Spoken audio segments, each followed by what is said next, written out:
Hi, my name is JRR and this is my podcast about building arcade games for my arcade machine, which you can see in the background behind me there. I'm trying to build a Space Invader clone at the moment. I've used the book C++ Programming by John Horton, which you can find on Amazon, to build a game engine and a very basic version of Space Invaders, where the book sets you up to create, to expand on what it's done, create your own mods for it, fix the bugs, and even build entirely different games. But I'll probably settle for Space Invaders just for now because that is the game that I like the most. Here's the current end result. As you can see, every time I hit the spacebar, it fires a sound, and it shouldn't fire a sound every time the spacebar is hit. It should actually only fire a sound every time a bullet is fired. We'll have a go at fixing that now. It should be pretty easy. In fact, I know it's pretty easy. What we'll do first off is we'll just isolate the player's sounds by turning off all of the invader shooting sounds. And then we'll find the game input handler, because that's where the sound is being initiated from every time someone hits the spacebar. That fires the play shoot sound through the sound engine. And we don't want it to fire there.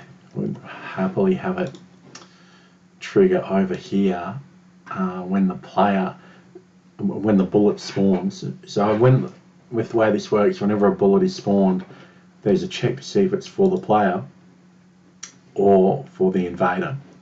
Now, if it's for the player, it also checks to make sure that it's been over 500 milliseconds since the last bullet was spawned, and if it hasn't, then it won't fire. And we need to make sure that if it hasn't been over 500 milliseconds, it also won't trigger the sound. So we just need to take the code from here, sound engine play shoot, and drop it into here. And one more thing before that works is we need to include sound engine header file so that we can actually access the sound engine class. Now, this should work, and I'll be quite happy if it does. Just compile it again. My laptop is pretty slow for this sort of thing, but you get that.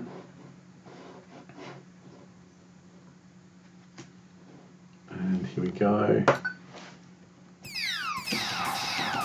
Now I'm fairly like smashing that spacebar now, and I'm only getting a sound every 500 milliseconds. So the problem's been fixed. What we have to do though is very quickly make sure that the invader sounds are turned back on. So while waiting for that, some of the other improvements I want to make for this is to add credits into it, so that when it does go into the arcade machine, when the coin insert button is pressed, it adds credits for the user to play with. I've got to add in a few more button configurations. I've got to add the barriers down here for the player to hide behind. So there we go. Invaders are now got their sound back onto them. And I've got to also hide the mouse. We don't need that when we're on arcade mode. A few other things. So, oh look, I've got to put in more invaders at the top, and also the mothership, the more invader types, and animate them. So there's a fair bit of work to do. I'll hopefully create a podcast for each of those and share how I do it. And then once that's done, I suppose I'll go ahead and try and make my other favourite game, which is Joust.